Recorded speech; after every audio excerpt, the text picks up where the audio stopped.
Hello, നമസ്കാരം. ഇന്ന് നമ്മൾ വന്നിട്ടുള്ളത് ഈ കാണുന്ന ഒരു വർക്ക് നമ്മൾ ചെയ്ത് കൊടുത്തിട്ടുള്ളതാണ് കേട്ടോ. വീടിൻ്റെ സൈഡിൽ ഇതുപോലെ ഷീറ്റ് ഇട്ട് കൊടുത്തിട്ടുണ്ട്. അപ്പോൾ അതിൻ്റെ നേരെ താഴത്ത് വരുന്നത് കിച്ചണാണ്. അപ്പോൾ അതിൻ്റെ പുകക്കുഴൽ ഇങ്ങനെ വന്ന് നിൽക്കുന്നുണ്ട്. വീടിൻ്റെ ഫ്രണ്ട് സൈഡിലായതുകൊണ്ട് തന്നെ ആ ഒരു കുഴൽ കാണാതിരിക്കാനും അതുപോലെ തന്നെ ആ ഷീറ്റിൽ പുകയൊന്നും അടിക്കാതിരിക്കാൻ വേണ്ടിയിട്ട് ഇതിന് ഷീറ്റ് തുളച്ച് മുകളിലേക്ക് കയറ്റിയിട്ട് ഒരു സ്ക്വയർ ഫില്ലർ പോലെ നമ്മൾ സെറ്റ് ചെയ്ത് കൊടുക്കുന്നുണ്ട് കേട്ടോ ഈ ബോർഡിൽ. അപ്പോൾ അത് ചെയ്യുന്നതിൻ്റെ വീഡിയോ ആണ്. അപ്പോൾ നമ്മുടെ വീഡിയോസ് ആദ്യമായിട്ട് കാണുന്നവരാണെന്നുണ്ടെങ്കിൽ ചാനൽ സബ്സ്ക്രൈബ് ചെയ്ത് സപ്പോർട്ട് ചെയ്യണേ. അപ്പോൾ നേരെ വീഡിയോയിലോട്ട് കിടക്കാം.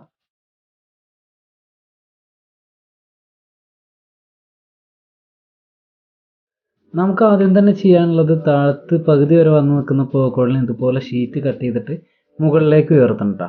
ഇല്ല എന്നുണ്ടെന്നുണ്ടെങ്കിലേ അതിൻ്റെ പുക കംപ്ലീറ്റ് ആ ഷീറ്റിലേക്ക് അടിച്ചിട്ട് ഷീറ്റ് മൊത്തത്തിൽ നാശമാവും. അപ്പോൾ നമ്മുടെ ആ കുഴലിൻ്റെ അളവിന് വേണ്ടിയിട്ട് നമ്മൾ കറക്റ്റായിട്ട് ഒരു ഹോൾ എടുത്തിട്ടുണ്ട്. കറക്റ്റ് തൂക്ക് വരുന്ന രീതിക്ക് സെറ്റ് ചെയ്തിട്ട് ഒരു ഹോൾ എടുത്തിട്ടുണ്ട് കേട്ടോ.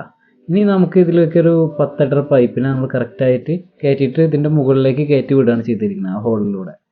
പൈപ്പിൻ്റെ ജോയിൻറ്റ് കറക്റ്റ് ആ പാരപ്പറ്റിലേക്ക് ലോഡ് ഇരിക്കുന്ന രീതിക്ക് കൊടുക്കുന്നതാണ് കേട്ടോ ബെറ്റർ. താഴത്തേക്ക് വല്ലാണ്ട് ലോഡ് വരില്ല.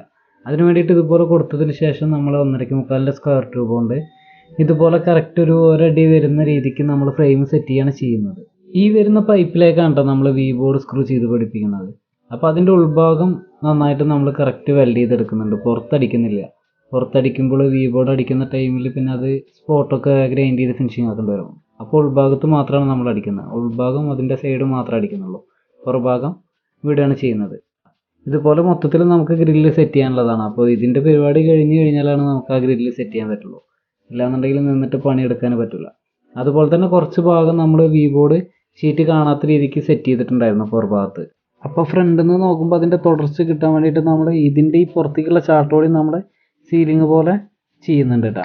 നമ്മൾ ഈ ഒരു വർക്കിനായിട്ട് എടുത്തിട്ടുള്ള വി ബോർഡ് 8 mm തിക്കൻസ് വരുന്ന വി ബോർഡാണ് എടുത്തിട്ടുള്ളത് കേട്ടോ. അപ്പോൾ അതിന് നമുക്ക് വേണ്ട അളവിന് നമ്മൾ കട്ട് ചെയ്തെടുക്കുന്നുണ്ട്. ഇതുപോലെ സീലിംഗ് നമ്മൾ ഈ കൊണ്ടുവന്ന് നിർത്തുന്ന അത്രയും ഭാഗം നമ്മൾ ഇതുപോലെ സീലിംഗ് ചെയ്യുന്നുണ്ട്. നമ്മളിതിൻ്റെ സൈസ് കൊടുത്തിട്ടുള്ളത് ഒരടിയാണ് കേട്ടോ. അപ്പോൾ ഒരടി കൊടുക്കാനുള്ള കാരണം വേറെ ഒന്നുമല്ല, നമുക്കൊരു വി ബോർഡിൽ നിന്ന് ഒരടി വെച്ചിട്ട് 4 പീസ് നമുക്ക് കിട്ടും. അപ്പോൾ ഇതിൻ്റെ ഒരു 4 ഭാഗം ഫില്ല് ചെയ്യാൻ നമുക്കൊരു വി ബോർഡ് 8.4 മതിയായിരുന്നു കേട്ടോ. അപ്പോൾ അതുകൊണ്ടാണ് നമ്മൾ ഒരടി വീതി കൊടുത്ത് വേസ്റ്റ് ആവും ചെയ്യേണ്ട ജാസ്തി ആവും ചെയ്യേണ്ട എന്നുള്ള രീതിക്കാണ് നമ്മൾ കൊടുത്തിട്ടുള്ളത്. അപ്പോൾ ഇതുപോലെ നമ്മൾ സെറ്റ് ചെയ്തെടുത്തിട്ടുണ്ട്. ആ കുഴലിനെ കാണാത്ത രീതിക്ക് കറക്റ്റ് സ്ക്വയർ ആയിട്ട് തന്നെ ചെയ്തെടുത്തിട്ടുണ്ട്. അത് പെയിൻറ്റിങ് കഴിഞ്ഞ് കഴിഞ്ഞാൽ ആ വി ബോർഡിൻ്റെ ജോയിൻറ്റോ കാര്യങ്ങളോ ഒന്നും അറിയില്ല. അതുപോലെ തന്നെ അതിൻ്റെ ഷീറ്റിൻ്റെ മുകളിൽ പൈപ്പിൻ്റെ കുറച്ച് ഭാഗം ഉയർന്ന് നിൽക്കുന്നുണ്ട്. അതിനെ നമ്മൾ കട്ട് ചെയ്തിട്ട് ഒന്ന് കമ്മിയാക്കിയിട്ട് ഇതുപോലെ അതിൻ്റെ ഏറ്റവും ടോപ്പിൽ അതിൻ്റെ അടപ്പ് വെച്ച് കൊടുത്തിട്ടുണ്ട് കേട്ടോ.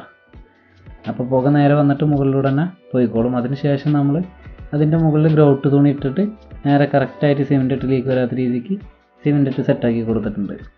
ഇതോടുകൂടി നമ്മുടെ വർക്ക് ഫിനിഷിങ് ആയിട്ടുണ്ട് കേട്ടോ. വീടിൻ്റെ മുന്നിൽ കിച്ചൻ്റെ സൈഡിലൊക്കെ ഇതുപോലെ ഇങ്ങനെ പൈപ്പ് നിൽക്കുന്നത് വൃത്തികേടായിട്ട് തോന്നുന്നുണ്ടെന്നുണ്ടെങ്കിൽ ഇതുപോലൊക്കെ ചെയ്ത് കഴിഞ്ഞാൽ ഒരു ഫില്ലർ പോലെ ആക്കിയെടുക്കാനൊക്കെ പറ്റും. ഈ ഷീറ്റ് ഇട്ടതിൻ്റെ അതുപോലെ തന്നെ ഇതുപോലെ സൈഡിൽ ഗ്രില്ലും നെറ്റൊക്കെ ഇട്ടതിൻ്റെയൊക്കെ വീഡിയോ നമ്മൾ ഉടനെ തന്നെ ചെയ്യുന്നതായിരിക്കും കേട്ടോ. അപ്പോൾ ഇത്രയുള്ള നമ്മുടെ വർക്കിൻ്റെ വീഡിയോ നിങ്ങൾക്ക് ഉപകാരപ്പെടുകയാണെന്ന് വെച്ചാൽ നമ്മുടെ ചാനൽ സബ്സ്ക്രൈബ് ചെയ്ത് സപ്പോർട്ട് ചെയ്യണേ. അതുപോലെ തന്നെ നമ്മുടെ വീഡിയോ ഒന്ന് ലൈക്ക് കൂടെ ചെയ്തേക്കണം കേട്ടോ.